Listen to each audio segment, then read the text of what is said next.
하나님이 우리에게 어떤 것을 하라고 명령하실 때 하나님 우리에게 명령만 하시는 게 아니라 하나님도 그것을 위해서 준비하고 계세요. 그런데 그 부분이 하나님이 준비하는 부분은 어떤 부분인지는 상세하게 말씀해 주지 않으세요. 가장 대표적인 게 아브라함이 이삭에게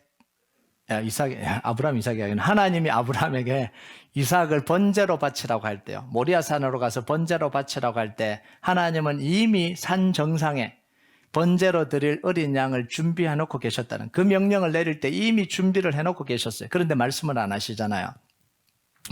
하나님이 엘리야에게 아합 왕에게 가서 앞으로 수년 동안 비도 내리지 않고 이슬도 내리지 않을 거다 이런 말을 하라고 명령을 했습니다. 자, 그러면 엘리야도 문제가 생기잖아요. 비도 안 내리고 이슬도 안 내리면 뭘 먹고 살아요. 그런데 하나님은 그 명령을 하실 때 엘리야를 위해서 까마귀와 사렙답 가부를 이미 준비해 놓고 계시는 거예요. 그 말씀은 하지 않지만 이미 다 준비를 해 놓고 계신다라는 거예요. 그래서 하나님의 명령이 떨어질 때 우리가 걱정하지 않아도 되는 건 뭐냐면 하나님도 그 명령을 이루기 위해서 준비하고 계신다라는 거예요. 하나님은 폭풍우를 만나서 죽음 문턱에 있던 바울에게 나타나셔서 이렇게 말씀하십니다. 우리 같이 한번 읽어볼까요? 사도행전 27장 24절 같이 읽겠습니다. 시작. 바울아, 두려워하지 말라. 내가 가이사 앞에 서야 하겠고 또 하나님께서 너와 함께 항해하는 자를 다 내게 주셨다 하였으니, 하나님이 이 말을 바울에게 말씀하실 때 하나님은 이미 바울과 함께하고 있는 276명의 안전을 책임질 준비를 다 하고 계셨다라는 거예요. 그리고 바울이 가이사 앞에, 황제 앞에 설 때까지 모든 과정을 이미 다 준비해 놓고 계셨다라는 거예요. 그 중에 하나가 뭐냐면 오늘 나오는 멜리데 섬이에요. 멜리데 섬이 그냥 등장한 게 아닙니다. 하나님이 이미 준비해 놓은 섬이 멜리데 섬이에요. 자, 1절을 한번 볼까요? 같이 읽겠습니다. 시작. 우리가 구조된 후에 안즉 그 섬은 멜리데라 하더라. 이들이 구조된 후에 이 섬이 어떤 섬인지 알게 됐다라는 거예요. 그럼 그전에는 뭐예요? 이 섬의 존재조차도 몰랐다라는 거죠. 그러니까 이 섬에서, 멜리데 섬을 통해서 구조가 될 거라고 상상도 못했다라는 거예요. 그런데 하나님은 이미 상상도 못한 일을 준비해 놓고 멜리데라는 섬을 이미 다 준비해 놓고 계셨더라는 거죠. 자, 바울이 일행이 멜리데 섬에 상륙하니까 원주민들이 불을 피워놓고 기다리고 있었습니다. 자, 2절을 한번 볼까요? 2절 같이 읽겠습니다. 시작. 비가 오고 날이 참해 원주민들이 우리에게 특별한 동정을 하여 불을 피워 우리를 다 영접하더라. 자, 바울과 그 일행들은 지금 바다에서 조난당했는데 이때가 계절이 언제죠? 언제입니까? 모릅니까? 겨울이잖아요. 겨울에 조난을 당했습니다. 그러니까 겨울 바다에 파선당했으니까 얼마나 춥겠어요. 거기 보면 오늘 또 뭐라고 그래요? 비도 내렸다 이렇게 이야기하는 거예요. 이게 최악이잖아요. 겨울 바다에 조난당했는데 비까지 내렸다. 이게 최악이잖아요. 얼마나 추웠을까요? 그런데 그 조난당해서 상륙하니까 그 섬 원주민들이 불을 피워놓고 기다렸다는 거 얼마나 감사해요. 자, 그런데 여기 표현을 보면 특별한 동정을 베풀었다 이렇게 이야기합니다. 여러분, 특별한 동정을 베푼 이 말의 의미가 뭐죠? 평소에 그렇게 하지 않는다라는 거예요. 이 사람들을 위해서 특별하게 준비한 거다 이런 이야기입니다.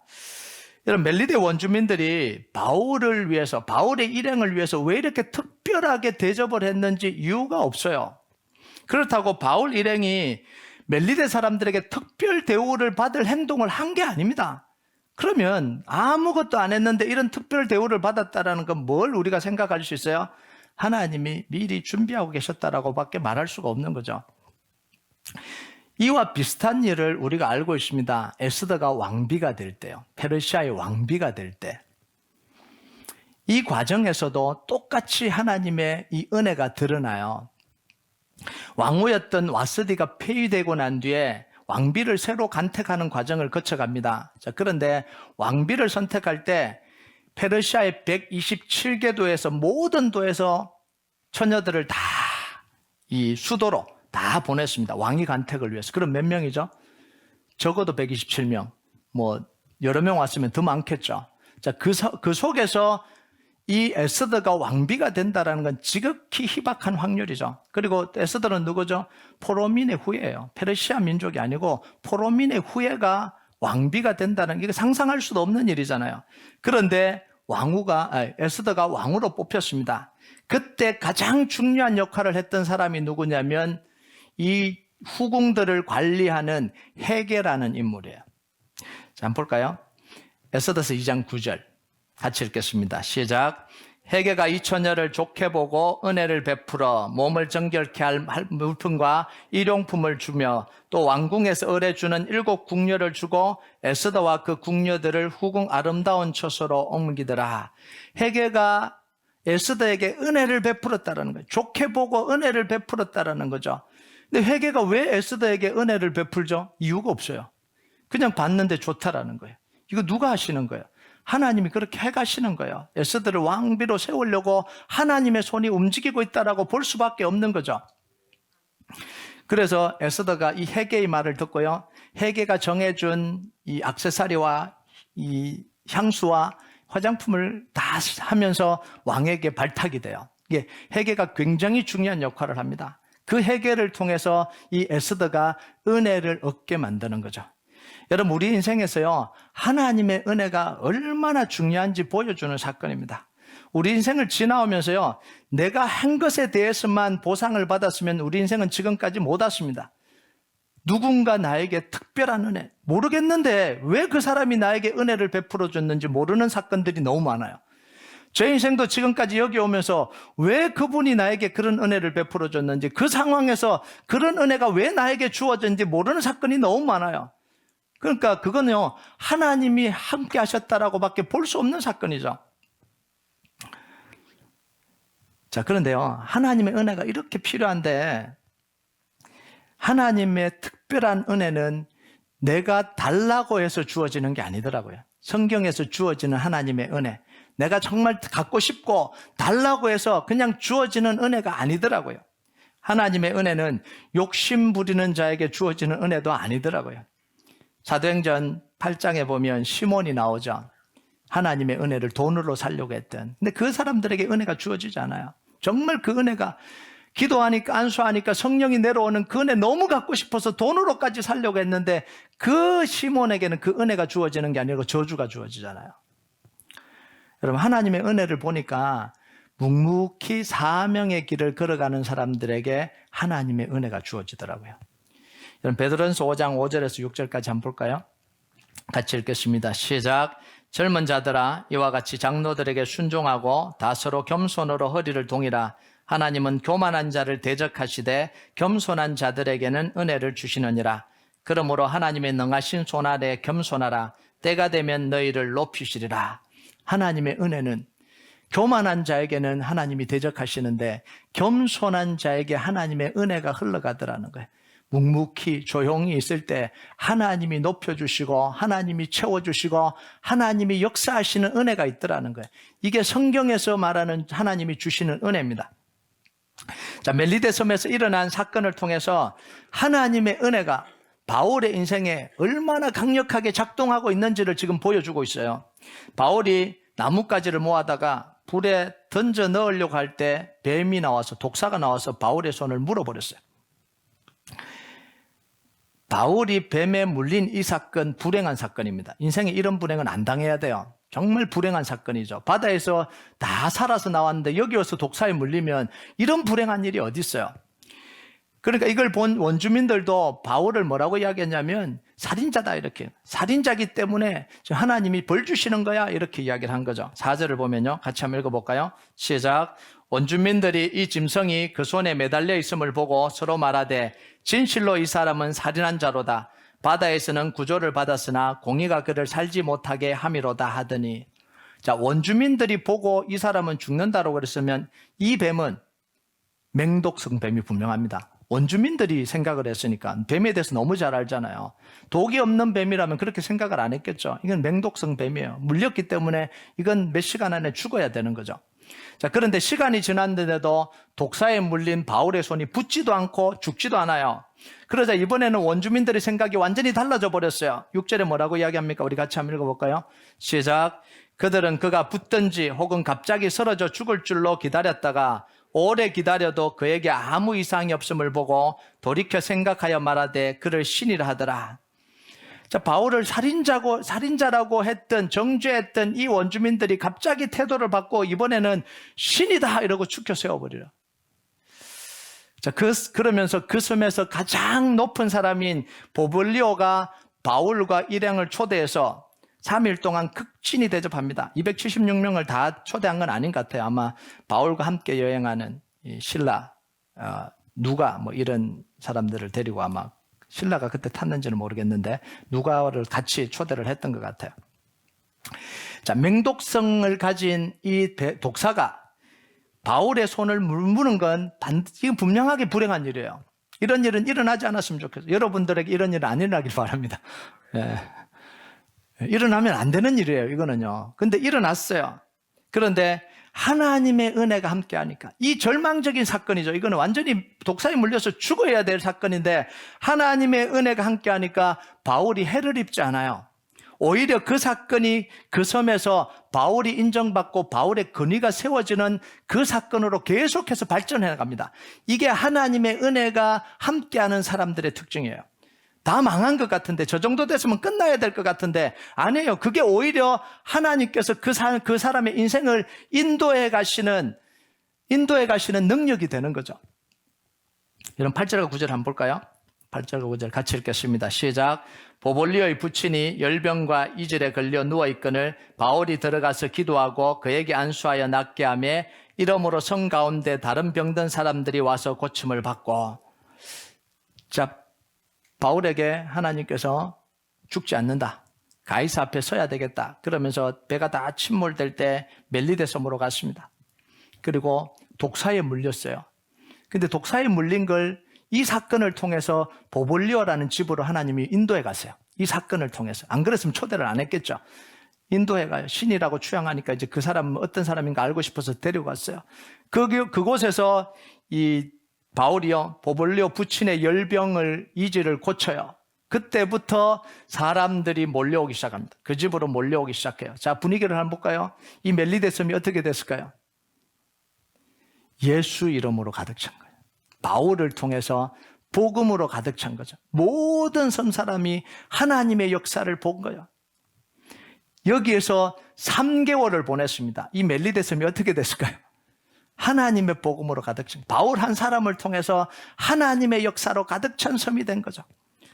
자, 그 덕분에 바울과 바울의 일행은 3개월 동안 그곳에서 안전하게 보호될 뿐만 아니라 극진하게 대접을 받았습니다. 그리고 3개월 뒤에 로마로 떠날 때에 모든 필요한 걸 다 공급받았어요. 10절을 보면요, 같이 한번 읽어볼까요? 10절 시작. 후한 예로 우리를 대접하고 떠날 때에 우리 쓸 것을 배에 실었더라. 여러분, 배에 있는 거 다 어떻게 됐죠? 다 버렸잖아요. 다 잃어버렸잖아요. 빈털터리가 된 거나 다름이 없어요. 그런데 멜리데에 3개월 있으면서 하나님이 은혜를 주셔서 로마로 떠날 때 그들이 필요한 모든 걸 다 채워주셨어요. 이게 하나님의 은혜의 역사예요. 여러분, 이런 은혜가 여러분과 함께하길 주님의 이름으로 축복합니다. 여러분, 하나님이 왜 이렇게 바울에게 후한 은혜를 주시냐는 거예요.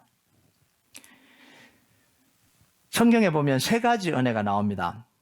물론 많은 은혜가 나오는데 좀 정리를 해보면 3가지 정도의 은혜가 나와요. 첫 번째 은혜는 뭐냐면 하나님의 자녀들에게 주시는 은혜. 하나님의 자녀이기 때문에 주시는 은혜. 두 번째는 뭐냐면 사명을 감당하고 있기 때문에 주시는 은혜. 뭐 사명자라 그래서 풀타임 사역자만 이야기하는 게 아니에요. 내게 맡겨주신 그 일을 묵묵히 감당해 사명을 감당해야 되기 때문에 특별하게 주시는 은혜. 이게 두 번째 은혜고요. 세 번째 은혜는 뭐냐면 불쌍해서 받는 은혜입니다. 이 불쌍해서.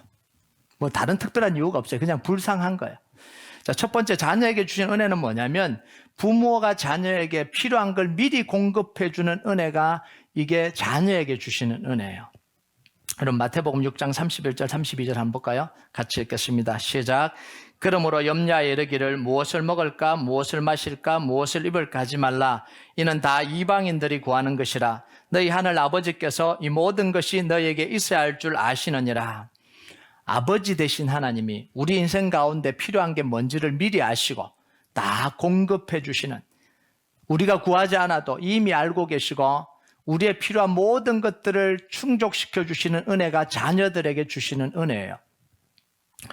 자, 교회 다니는 사람들 중에 자기가 하나님의 자녀가 아니다라고 말하는 사람은 아무도 없어요. 하나님의 자녀가 아니다라고 생각하고 교회 다니는 사람 손 한번 들어보세요. 아무도 없잖아요. 그런 분들은 교회 안 와요. 아예 안 와요. 교회 다니는 사람들은 다 하나님의 자녀라고 생각하고 교회를 와요. 예수님이 십자가에서 내 죄를 용서하시고 예수님의 십자가를 통해서 내 죄가 용서받았다는 걸 믿어요. 안 믿는 사람이 없어요. 그리고 예수님을 내 마음으로 영접하고 나의 구주와 주님으로 영접했습니다. 세례도 받았어요. 자, 하나님의 자녀죠. 자, 그런데요, 하나님이 자녀들에게 주신 은혜를 받고 살아가고 있다고 생각하지 않는 사람들은 많아요. 교회 다니는 사람들 중에 하나님의 자녀라고 생각하는 사람들은 다 맞는데 그 사람들 중에 나는 하나님의 자녀로서 날마다 하나님의 은혜를 받고 살아가고 있다라고 느끼고 있는 사람들은 많지 않다라는 거예요. 심지어 하나님이 나를 사랑하는지 안 사랑하는지 모르겠다라고 생각하고 살아가는 사람도 많아요. 자녀임에도 불구하고. 왜 이런 일들이 일어날까요? 하나님에게 자녀에게 주신 은혜가 분명히 있는데 나는 자녀라고 생각하고 교회에 나오고 예배를 드리고 있는데 왜 나에게는 하나님이 자녀에게 주신 은혜를 못 받고 있다라고 생각드냐는 거죠. 하나님이 왜 나를 사랑하고 있다라고 느껴지지 않냐라는 거예요. 자녀들 중에도 종류가 있다는 사실을 기억해야 됩니다. 탕자처럼 집 나간 자녀가 있죠. 자녀가 다 자녀가 아니잖아요. 탕자처럼 집 나가 있는 자녀들이 있어요. 아버지 뜻을 늘 거스리면서 사는 이 자녀들이 있어요. 에서처럼. 야곱 같이 안 살고 에서처럼 사는 이 아버지가 뭘 괴로워하고 어머니가 뭘 괴로워하면 그걸 꼭 하는 자녀들이 있잖아요. 이 뜻을 거스리는 자녀들이 있어요. 아버지와 함께 하고 싶지 않는, 부모와 함께 하고 싶지 않는 자녀들이 있어요. 함께 뭔가를 이루어가고 하나님 아버지의 마음이 뭔지 엄마의 마음이 뭔지 그걸 알아서 같이 뭔가를 하고 싶지 않는 자녀들이 있다고요. 자, 이런 자녀들에게는 은혜가 어떻게 될까요? 은혜가 홀드되고 있는 거예요. 은혜가 사라지는 게 아니라 은혜가 홀드됩니다. 여러분, 집 나간 탕자에게 똑같은 은혜가 주어지나요? 아니죠. 홀드가 되고 있는 거예요. 그 뜻을 거스리는 자녀에게 하나님의 은혜가 주어지나? 아니잖아요. 홀드가 되고 있는 거죠. 홀드가 되거나 아니면 하나님의 은혜가 다른 얼굴을 하고 나타나요. 그게 뭐냐면 책망과 징계와 고난과 아픔과 연단이죠. 이렇게 흘러오는 거죠. 그럼 은혜를 안 받고 있냐? 이게 은혜인 거죠. 이게 지금 홀로 자녀에게 주신 은혜를 지금 받고 있는 거예요. 여러분, 내가 하나님의 자녀라고 당당하게 말할 수 있으려면 다음에 이 말씀의 의미, 지금 읽는 이 말씀의 의미를 제대로 깨달아야 됩니다. 우리 한번 로마서 8장 16, 17절 한번 볼까요? 같이 읽겠습니다. 시작. 성령이 친히 우리의 영과 더불어 우리가 하나님의 자녀인 것을 증언하시나니 자녀이면 또한 상속자 곧 하나님의 상속자요 그리스도와 함께한 상속자니 우리가 그와 함께 영광을 받기 위하여 고난도 함께 받아야 할 것이니라. 여러분, 이 자녀의 신분이 나오죠. 자녀가 어떤 게 나오죠. 자녀가 뭐예요? 성령님이 우리를 친히 하나님의 자녀라는 걸 증명해 주신다, 증언해 주신다라는 게 이게 첫 번째. 두 번째는 뭐냐면 자녀면 하나님의 약속된 상속을 다 받는 게 자녀예요.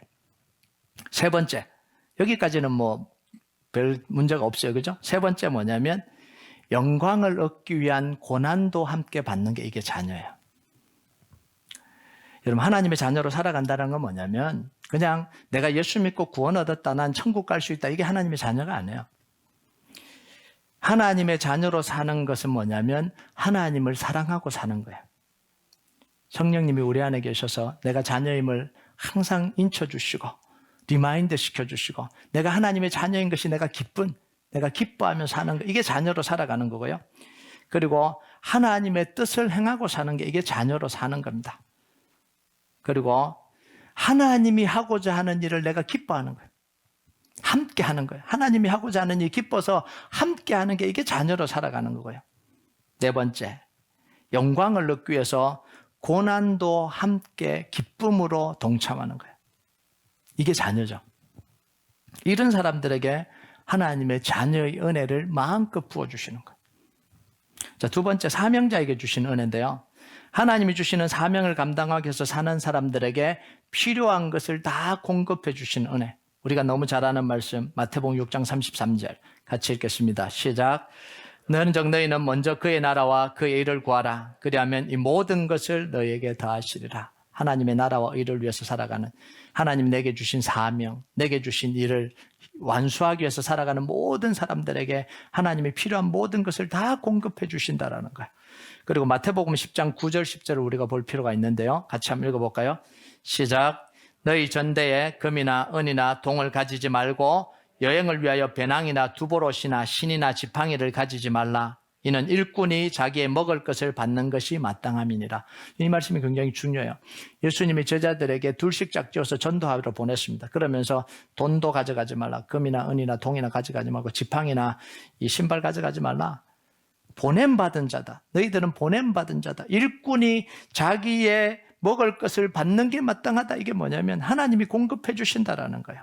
하나님이 다 채워주신다라는 거예요. 여러분, 이 전도 나가면요, 기가 막힌 일이 벌어집니다. 제가 대학교 다닐 때 선교단체에서 여름이 되면 수련회 끝나고 거지 순례 전도라는 걸 보냈습니다. 정말 이대로 보냈어요. 아침을 이 순례전 일주일을 하는데요, 밥을 안 해요. 자, 밥을 안 하고 일주일을 견뎌야 되는 거예요. 전도하러 가서 얻어먹어야 되는 거예요. 전도하러. 그 아침에 일어나면 큐티하고 전도하러 갑니다. 그러면 가서 전도하다가 그 집에서 밥 주면 먹는 거고 안 주면 못 먹는 거예요. 굶어야 되는 거예요. 그리고 또 이제 점심 끝나고 이제 모여서 또 기도하고 또 가요. 전도하다가 저녁 주면 먹는 거고 못 주면 못 먹는 거예요. 그럼 이제 저녁에 모여서 이제 다 또 같이 모임을 할 거 아니에요. 굶고 온 사람이 있었을까요? 없었을까요? 네. 신기하게 다 밥을 먹고 와요. 일주일 동안 다 밥을 먹고 와요. 근데 기가 막힌 일이 한 번 있었습니다. 점심 때 모였는데 점심을 못 먹고 온 팀원이 하나 있었던 거예요. 다 점심을 먹고 왔는데 한 사람이 이 자매인데 점심을 못 먹고 왔다 그러는 거예요. 그래서 이제 시골에서 이제 우리가 모여서 이제 어떡하나 그러고 있는데 저 밑에서 한 사람이 투벅투벅 걸어와요. 좀 거지 행세를 하고 몰골이 좀 이렇게 행색이 좀 몰골이 좀 거지 행세예요. 그래서 탁 오더니 우리 모여 있는 대로 오는 거예요. 그래서 우리가 놀랬죠. 왜 오죠? 막 이러고 떡 있는데 딱 오더니 그 자매한테 가서 손을 툭 500원짜리 동전 하나 탁 주고 가는 거예요. 빵 사 먹으라고 500원짜리 동전 툭 가는 거예요.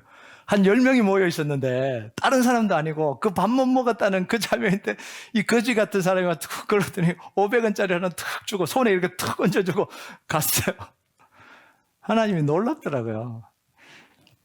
하나님은요, 하나님 나라를 위해서 하나님이 주신 사명을 감당하는 사람에겐 굶기지 않으세요. 이게 하나님의 역사예요. 여러분, 바울이 독사에 물렸는데 왜 안 죽었을까요? 죽어야 되잖아요. 맹독성 독사에 물렸는데 왜 안 죽을까요? 바울이 복음 전하는 사명을 계속해서 감당해야 되기 때문에 그래요. 어디까지요? 가이사 앞에 서야 될 때까지는. 그럼 바울이 불로장생하는 건 아니잖아요. 바울이 나중엔 죽어요. 근데 왜 이때는 안 죽냐는 거죠. 왜냐하면 가이사에게 복음 전해야 될 사명이 아직도 남아있었기 때문에 그런 거죠. 여러분 한번 볼까요? 마가복음 16장 17절 18절 하나님이 약속한 거예요. 이게 그냥 우연히 이루어진 게 아니라 하나님이 약속이 이루어진 거죠. 같이 한번 읽어보겠습니다. 시작. 믿는 자들에게는 이런 표적이 따르리니 곧 그들이 내 이름으로 귀신을 쫓아내며 새 방언을 말하며 뱀을 집어올리며 무슨 독을 마실지라도 해를 받지 아니하며 병든 사람에게 손을 얹은 즉 나으리라 하시니라. 이미 하나님이 약속하신 거죠. 이런 일이 있을 것이다. 자, 이 말씀은 뭐냐면 믿음이 강하면 정말 믿음 있는 사람은 독사에 물려도 독을 마셔도 죽지 않는다 이런 이야기가 아닙니다. 독사에 물리면 죽어요. 독사 독을 마시면 죽습니다. 이거 절대로 하시면 안 돼요. 내 믿음을 한번 시험해봐야지. 내가 말씀을 진짜 믿는지 안 믿는지 시험해봐야지. 기도하고 주여 하고 독사의 독을 마셨어요. 죽을까요? 살까요? 죽어요. 100% 죽습니다. 살 가망성이 없어요. 실제로 몇 년 전에 기사를 보니까 이런 교주가 한 명 있더라고요. 자기는 이 말씀대로 안 죽는다 그러면서 사람들 앞에 시연을 했습니다. 기도하고 뱀의 이 독사독을 마셨어요. 어떻게 됐을까요? 그 자리에 즉사했습니다. 이건 그 말씀이 아니거든요. 여러분, 이 말씀은요, 복음 전파 이후에, 복음 전파의 사명을 주신 이후에 하나님이 약속하신 말씀, 예수님이 약속하신 말씀이에요. 마가복음 16장 15절에 예수님이 이 말씀을 하기 전에 뭐라고 이야기했냐면, 또 이르시되 너희는 온 천하에 다니며 만민에게 복음을 전파하라. 자, 복음 전파의 사명을 감당할 때 이 복음 전파의 사명을 독사의 독도 막을 수 없다라는 이야기예요. 독사의 독을 그냥 마셔도 믿음 있으면 죽지 않는다, 이런 이야기가 아닙니다. 실제로 선교제는 이런 일이 지금도 일어나고 있죠. 왜냐하면 복음 전파를 위해서 기적적인 일들이 일어나고 있습니다. 그분들이 정말 우리보다 믿음이 뛰어나서 그럴까요? 말씀을 더 확실하게 믿어서 그럴까요? 아니요. 그분들이 감당해야 될 사역이기 때문에 그래요. 그래서 선교지를 가면 기적적인 일들이 계속해서 일어납니다. 이유를 모르겠어요. 그런데 일어나요. 그게 왜 그러냐면 그분들을 통해서, 우리 선교사님들을 통해서 하나님의 복음이 전파돼야 되기 때문에 그런 거죠. 자, 세 번째, 마지막 세 번째 은혜가 뭔지 아세요? 불쌍한 자에게 주시는 은혜. 말 그대로 불쌍해서 주는 은혜입니다. 병에 걸린 게 불쌍해서, 가난한 게 불쌍해서, 비참한 상황이 불쌍해서 주시는 은혜예요. 이걸 고아와 과부에게도 이런 은혜를 주시잖아요. 고아기 때문에, 과부기 때문에 주시는 은혜예요. 부스러기 은혜죠. 부스러기 은혜. 자, 우리가 하나님의 은혜를 받아야 된다고 할 때 무슨 은혜를 받아야 되는 거예요? 자녀에게 주시는 은혜, 사명자에게 주시는 은혜를 받는 거예요. 우리가 은혜라고 이야기할 때는 이 불쌍해서 주시는 은혜를 받는 게 아니에요. 하나님이 자녀에게 주신 은혜, 하나님이 사명을 가진 사람들에게 주신 은혜를 받는 게, 그게 우리가 하나님의 은혜를 간구하는 거예요. 사도 바울에게 주신 은혜가 이 두 가지 은혜입니다. 하나님의 자녀이기 때문에 주신 은혜, 사명을 감당하고 가기 때문에 주시는 은혜거든요. 자, 현대 그리스도인들 안에요, 하나님의 이 자녀의 특권을 누리고 살기를 원하는 사람들이 무지개 있습니다. 다 그러잖아요. 이 교육시키잖아요. 당신들은 하나님 구원받았고 하나님의 자녀이기 때문에 자녀의 권세가 있고 특권이 있다, 그걸 누려라, 수없이 강조를 하잖아요. 그리고 우리도 그걸 얻기를 원하잖아요. 하나님, 나에게 하나님의 자녀의 은혜를 주세요 라고 강구하잖아요. 자, 그런데 문제가 뭐냐면 하나님의 자녀로 고난의 길을 함께 걸어갈 마음은 이렇게 많지 않다라는 거예요. 자녀에게 주신 은혜를 갈망하는 마음은 너무 큰데 하나님의 자녀로 하나님과 영광을 얻기 위해서 고난의 길을 함께 걸어가고자 이런 열망을 가진 사람은 없다라는 거죠. 주어진 사명을 묵묵하게 걷기 위해서 어려움과 힘겨움을 다 이겨내고 극복해 나가려고 하는 이 열정을 가진 사람들은 부족하다라는 이야기예요. 자, 그런데 어느 때보다 하나님의 은혜는 더 많이 갈망을 합니다. 지금 시대가, 여러분 다 은혜잖아요. 여러분이 가장 좋아하는 단어가 뭐죠? 은혜. 여러분이 가장 좋아하는 찬양 중에 하나가 뭐냐면 하나님의 은혜. 나를 부르시니가 하나님. 설교 끝나고 부를 거예요. 은혜. 요즘 책 중에요, 기독교 서적 중에 제일 잘 팔리는 게 뭐냐면 은혜가 들어가야 팔려요. 은혜라는 단어가 들어가야 팔려요. 그만큼 은혜를 갈망하는 거죠. 은혜를 갈망해요. 자, 그러면 하나님의 은혜를 받기는 지극히 갈망하고 하나님의 자녀로 고난을 당하고 살 마음이 없고 사명자로 어려움을 견뎌내고 살 마음이 없다면 우리가 받아야 될 은혜는, 남은 은혜는 뭘까요? 불쌍한 자에게 주신 은혜밖에 없는 거죠. 하나님의 은혜에 대한 이야기를 많이 하고 하나님의 은혜를 갈망하지만 하나님의 자녀에게 주시는 은혜를 받기 위해서 정말 자녀로 살아갈 마음이 없고 갈망이 없고 그 영광을 얻기 위해서 고난도 함께할 마음이 없고 사명을 감당하고 사명의 길을 걸을 마음이 없으면 주어진 남은 은혜는 단 하나밖에 없는 거죠. 불쌍한 자에게 주시는 은혜. 겨우 불쌍한 자에게 주시는 은혜를 받고 살아야. 이게 현대의 기독교의 어떻게 보면 슬픈 자화상입니다. 수많은 은혜를 간구하지만, 정말 은혜 달라고 목청껏 외치고 기도하지만, 정말 우리에게 주어질 수 있는 은혜는 뭐냐면 불쌍한 자에게 주시는 은혜밖에 없는 거예요. 그래서 현대를요, 일컬어서 은혜의 고갈 시대를 살아가고 있는 거죠. 정말 우리가 은혜 받았다고 하는데 그 은혜가 뭔지를 우리가 다시 생각을 해봐야 됩니다. 목사님, 하나님이 은혜 주셨어요. 정말 내게 이런 은혜를 주셔서 너무 감사해요. 그 내용이 뭐냐는 거죠. 비즈니스가 잘 안 될 때 기도해서 하나님 비즈니스를 하게 해주셨다. 잘 되게 해주셨다. 하나님 갑자기 뭔가 힘든 문제를 해결해 주셨다. 이런 종류예요. 대부분 이런 종류죠. 근데 이런 종류는 대부분 보면 그냥 부스러기 은혜예요. 정말 자녀로서 살아갈 때 주시는 그 은혜, 사명을 감당할 때 오는 그 은혜가 아니고 정말 힘들고 괴로우니까 하나님 정말 좀 도와주세요 해서 겨우 받은 부스러기 같은 은혜, 이 은혜에 목매달고 살아가고 있는 거죠. 현대가 어떻게 보면 이게 이스라엘 백성들의 모습이기도 했어요. 다윗 이후에 이스라엘 백성들의 모습이기도 했습니다. 다윗 왕 이후에. 이스라엘 백성들은요, 하나님의 은혜는 간구했습니다. 잘 되기를 바랬어요. 강대국이 침입해 올 때, 나라가 위기에 처할 때 하나님이 도와주시기를 바랬어요. 그런데 하나님께 돌아가기는 원치 않았어요. 정말 하나님의 백성으로 살기를 원치 않잖아요. 우상을 다 치우고 다시 하나님께 돌아가서 하나님이 주신 사명 감당하는 제사장 나라로 살기는 원치 않았어요. 그런데 늘 위기 때마다 뭘 간구했냐면 하나님의 도우심의 은혜를 간구한 거죠. 그래서 간간히 주어졌습니다. 간간히 주어졌죠. 근데 간간히 주어지다가 결국은 망해버렸어요. 왜냐하면 자녀의 은혜도 없었고 사명을 감당하는 은혜도 없잖아요. 그냥 불쌍하니까 주는 은혜로 연명을 하다가 끝나버린 게 이게 이스라엘 나라예요. 여러분, 잘못하다가는 현대교회도 우리도 결국은 부스러기 은혜에 갈망하다가 하나님께로 가는 그런 모습이 될 수도 있다라는 거죠. 여러분, 불쌍한 자에게 주신 은혜는요, 항상 단회적인 은혜입니다.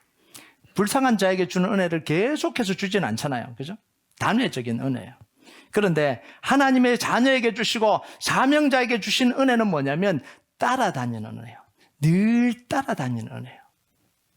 여러분, 요셉의 삶에 하나님의 은혜가 늘 따라다니잖아요. 노예로 팔렸는데도 불구하고 하나님의 은혜는 이 요셉을 떠나지 않아요. 보디발의 집에 있을 때도 하나님의 은혜가 떠나지 않아요. 보디발의 집에 있을 때 요셉이 불쌍해서 하나님 은혜를 줬나요? 아니잖아요. 하나님 함께 해주셔. 늘 따라다니는 은혜. 감옥에 갔을 때도 이 요셉에게는 하나님 은혜가 늘 따라다니잖아요.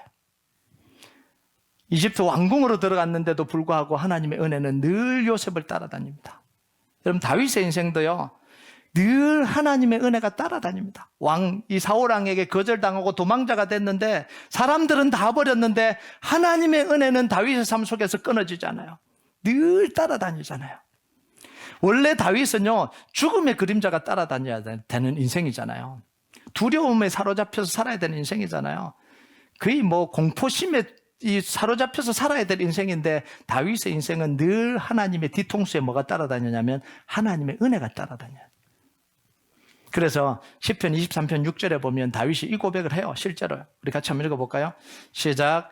내 평생에 선하심과 인자하심이 반드시 나를 따르리니 내가 여호와의 집에 영원히 살리로다. 다윗이 뭐라고 이야기해요? 내 평생에 하나님의 선하심, 토브, 하나님의 인자하심, 헤세드, 이 두 가지가, 선하심과 인자하심이 나를 계속해서 따라다녔다는 거예요. 내 인생 속에. 여러분 인생 속에 이 하나님의 은혜가 따라다니고 계십니까? 이 은혜를 우리가 경험하고 살아야 돼요. 자녀로서 주시는 하나님의 은혜, 우리가 사명 감당할 때 하나님께서 주시는 은혜, 이 은혜가 우리 인생 속에 계속해서 따라다녀야 돼요. 이건요, 노력해서 받는 게 아니라 그렇게 자녀로 살아가고 하나님 주신 사명을 감당하고 사는 사람에게 당연히 와야 되는 은혜예요. 당연히 따라다녀야 되는 은혜죠. 근데 다윗이 여기서 두 가지를 이야기하죠. 하나는 자기 평생에 하나님의 선하심과 인자하심이 따라다녔다, 이렇게 이야기를 하고요.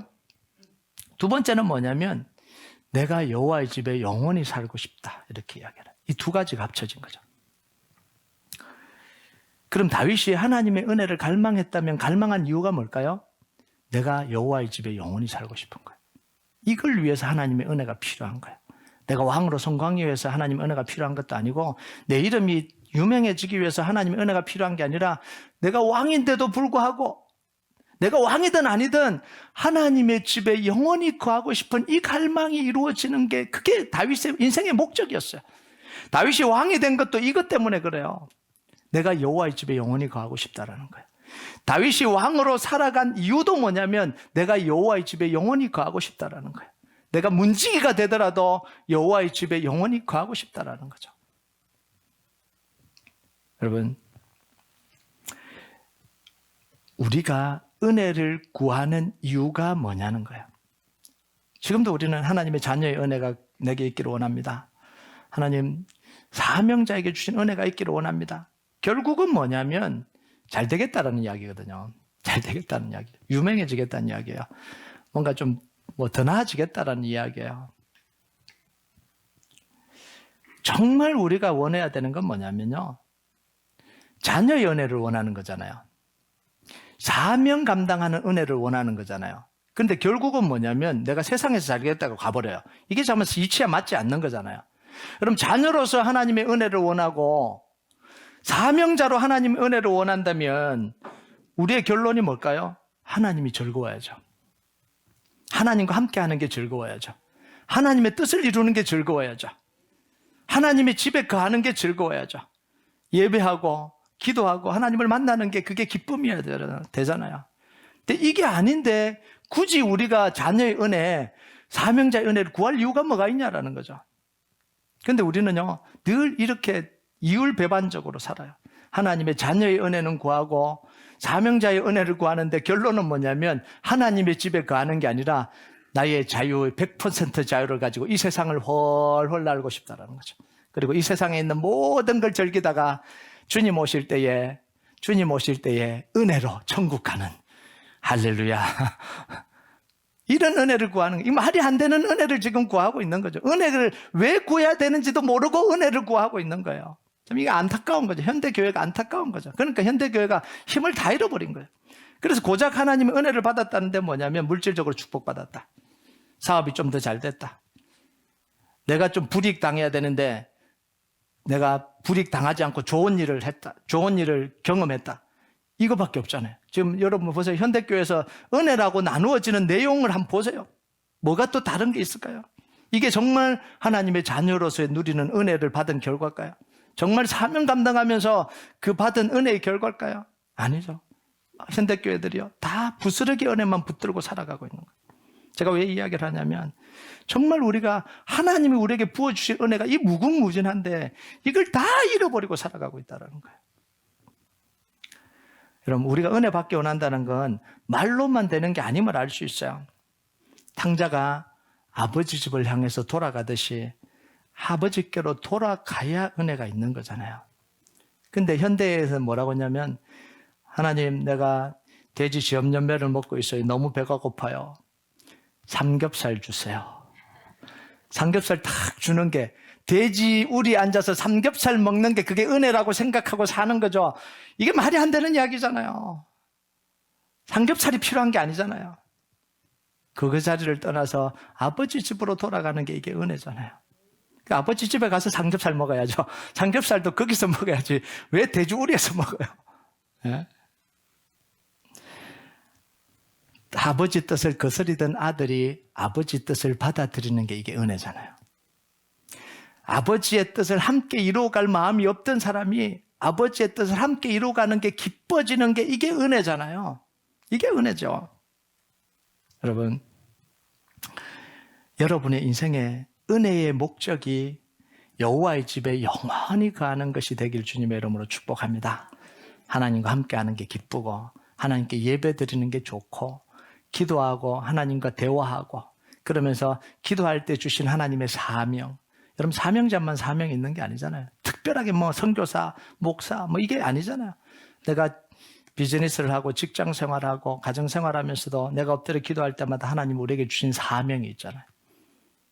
그 사명을 감당하고 갈 때 하나님 우리에게 은혜를 부어주시는 거예요. 여러분에게요, 단회적인 은혜, 불쌍한 자에게 주신 은혜가 아니라 늘 따라다니는, 하나님 은혜가 늘 따라다니는 인생으로 세워지시길 주님의 이름으로 축복합니다. 우리 같이 찬양하도록 하겠습니다. 이 찬양 하나님 앞에 좀 올려드립시다. 나를 지으시니가 하나님, 나를 부르시니가 하나님, 나를 보내시니도 하나님, 나의 나 된 것은 하나님의 은혜라. 나의 달려갈 길 다가도록, 나의 마지막 호흡 다하도록 주님 주신 사명 붙들고 나로 하여금 그 십자가 품게 하시니 나의 나 된 것은 하나님의 은혜라. 우리가 이 고백 하나님 앞에 같이 올려드리겠습니다.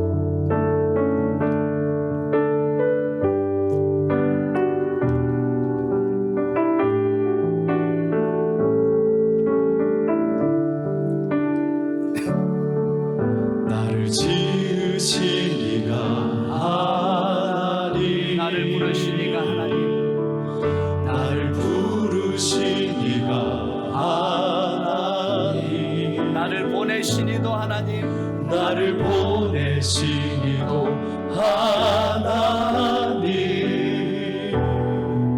나의 나 된 것은 다 하나님 은혜라. 나의 달려갈 길 다가도록, 달려갈 길 다가도록, 나의 마지막 호흡 다하도록, 나의 마지막 호흡 다하도록, 나로 그 십자가 품게 하시니, 나로 그 십자가 품게 하시니, 나의 나 된 것은 다 하나님을 해라. 한량없는 은혜, 갚을 길 없는 은혜, 한량없는 은혜,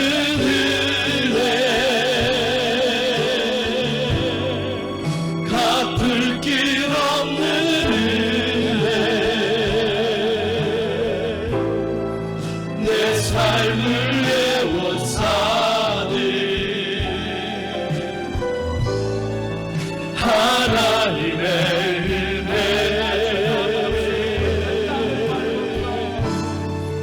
나 주저함 없이 그 땅을 밟음도 나를 붙드시는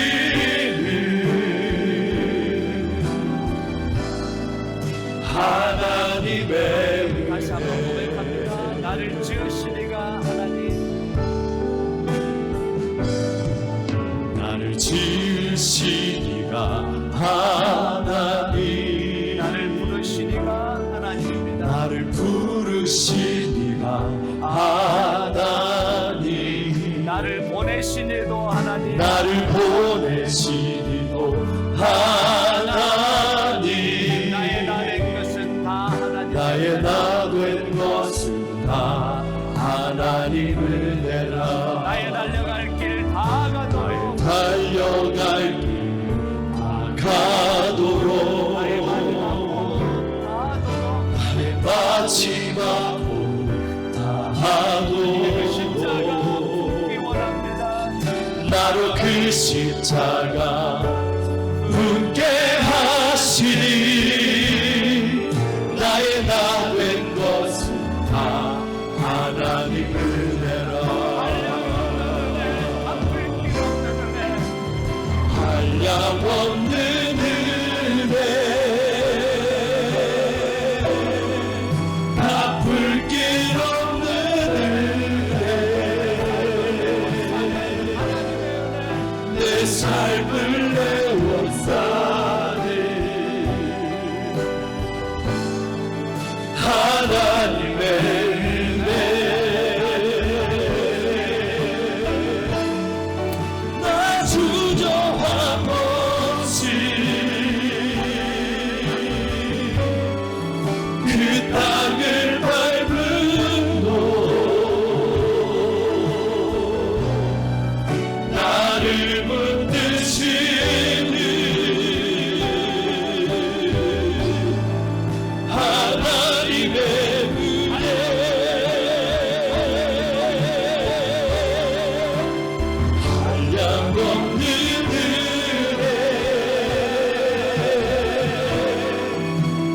불씨로